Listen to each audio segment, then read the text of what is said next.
Circles on the SAT are sometimes straightforward, but sometimes hidden inside geometry or coordinate challenges. In this video, you'll understand how to recognize the pattern the question is hiding, practice identifying the center, radius, and angle quickly. With these tools, even the hardest circle problems will become straightforward.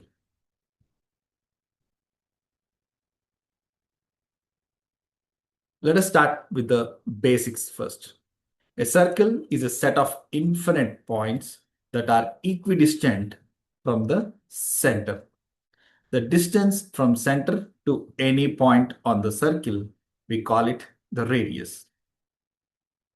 When a chord passes through the center of the circle, we have the diameter, which is twice the radius.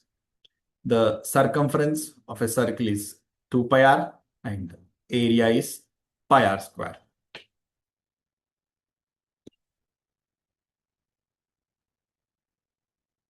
A line segment joining 2 points on the circle is called a chord.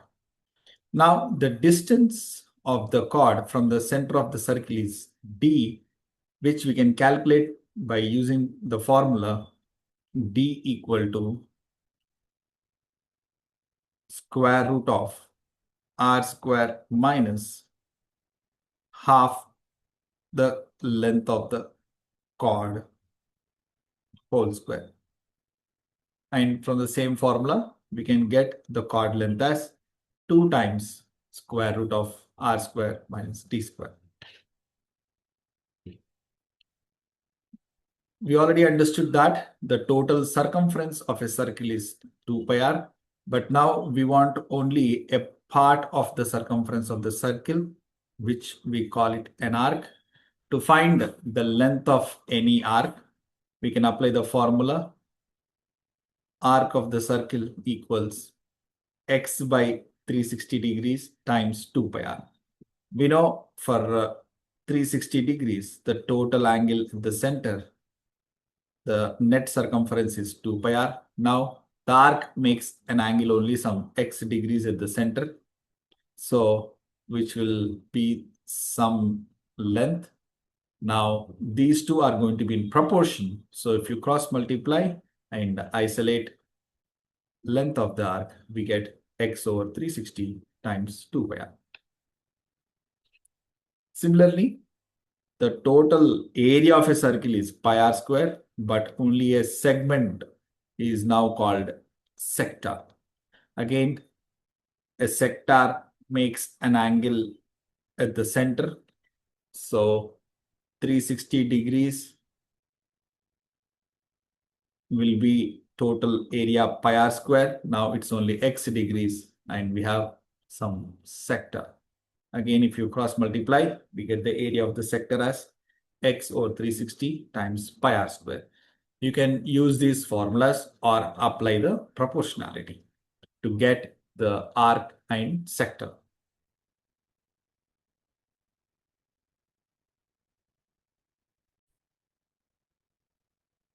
Let us solve an example. We have a circle with a radius 6 and an arc length of 4 pi. Now we need to calculate the central angle subtended by that arc. The formula for arc is theta over 360 times 2 pi r. Let us substitute the arc length, which is given as 4 pi. Now cancel 4 pi and 12 pi. So we get 3 times theta over 360 equals 1. After further simplification, we get the central angle made by the arc is 120 degrees. Next, we have the most important theorem about circles, the central angle theorem. Here again, we have an arc AB that subtends an angle at the center, which we call the central angle. Also, the same arc subtends an angle on the alternate arc at a point anywhere on the alternate arc, which we call the inscribed angle. the central angle theorem states that the angle at the center will be twice the angle subtended at any point on the alternate arc. Let's work through few examples applying the theorem. If the angle on the circle is 40 degrees, the angle at the center would be double of 40. So that will be 80 degrees. In the next circle, the angle at the center would be a 180 degrees on the diameter.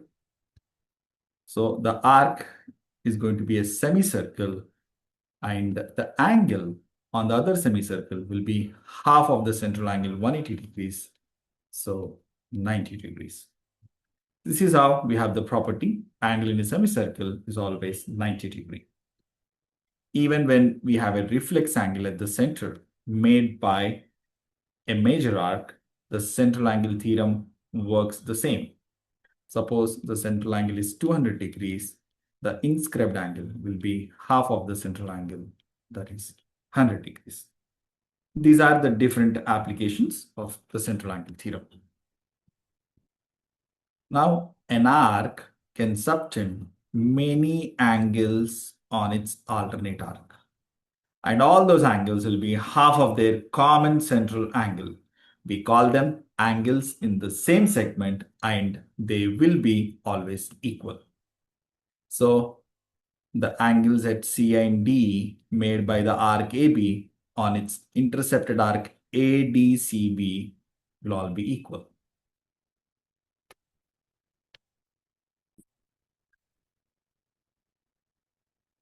Here is a SAT style complex question on circles.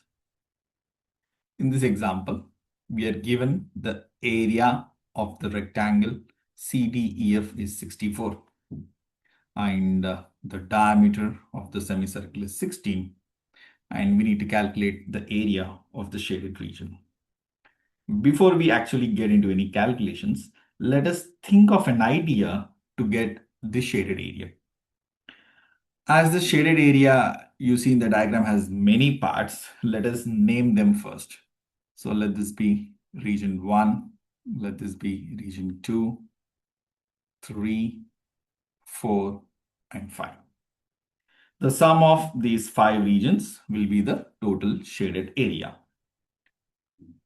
So the shaded area is 1 plus 2 plus 3 plus 4 plus 5. Now, if you look in the diagram, these two triangular regions, region 5 and the triangular region opposite to it, okay, let this be region 6, both have the same area. So I can switch those two regions. So the shaded area now will also be equal to 1 plus 2 plus 3 plus 4 plus 6. And if you look here, 1, 2, 3 and the region 6 altogether is 1/4 of the circle. So now our job is to find the area of this 4th region. Now, to find the area of region 4, we need to calculate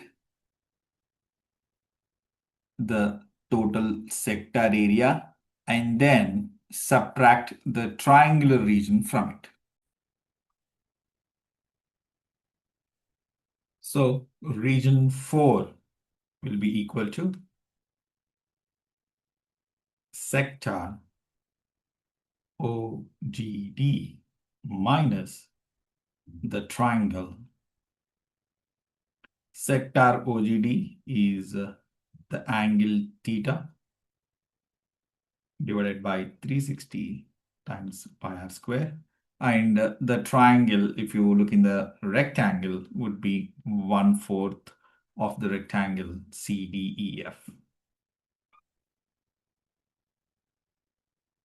So our next job is to find the angle theta.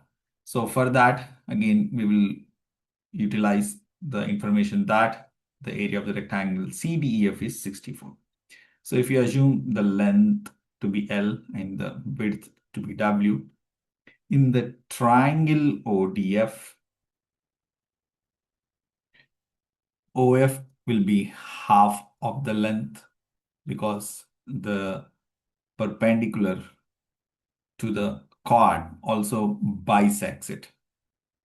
And the width is as usual W, and the distance from O to a point on the circle, the OD, is the radius, which is going to be 8. So we have two equations here. The product LW is 64, and in the triangle ODF, L over 2 whole square plus W square must be equal to the radius square, which will be 64. Now, type these two equations in Desmos to get the lengths of W and L, and we get W equals 4 root 2, and half of the length would also be 4 root 2, in the sense the triangle ODF is a right angle and also isosceles triangle. Hence, the angle theta would be 45 degrees. So let us apply that in the formula here. So this is going to be 45 over 360 times 5 times 64 minus 1/4 of 64. After simplifying this, we get the area of region 4 equals 8 pi minus 16. So let us substitute this in our original idea. So that will be 1/4 of pi times 64 plus the area of region 4, which is 8 pi minus 16. You don't have to solve completely here. If you look in our earlier calculation of region 4, we got 8 pi minus 16. So there has to be some minus 16 in the option, in the answer. So, or it will be option B. So if you look here, we solved this question in 3 steps. First, we found the total shaded region consists of all these 5 parts. And then we swapped region 5 and region 6 so that we get a complete quarter circle. And all we need to do was to find the area of region 4. And to find that, again, we had to subtract the total sector OGD minus the triangle. And then we again needed the angle theta to find the sector area. For that, we simplified the rectangle. And finally got to know that the triangle is isosceles, so the angles would be 45, 45. And that's how we solve this question. So these are the 3 steps we performed to get the answer. So generally questions like these, so there might be 3 processes which you have to go through. And the final tips to solve questions on circles. Imagine the radii in the circle and try to complete the diagram. That will help you to further solve and get the answer. If you look in our previous question, we did imagine the radius from O to D. So without imagining the radius OD, we could not solve this question. And radius is also always perpendicular to the tangent. And whenever you assume that a chord is a diameter, please check if it is passing through the center or not. Angle in a semicircle is always 90 degrees. Equal arcs do make equal chords and also subtend equal angles at the center. And generally, the angle would be in degrees, but if it is given in radians, then the arc length would simply be r times the central angle, and the sector area would be half r squared theta. So when the angle is in radians, please use these formulas to get the answers quickly, and always please be careful. In the Desmos, you need to check radians when the angle is in radians, and when the angle is in degrees, see that in the Desmos, you have checked degrees. We'll also do this in trigonometry, and there again, if you check radians and the angle is in degrees, you might end up with some wrong answers. So please be careful and always check for the proper units.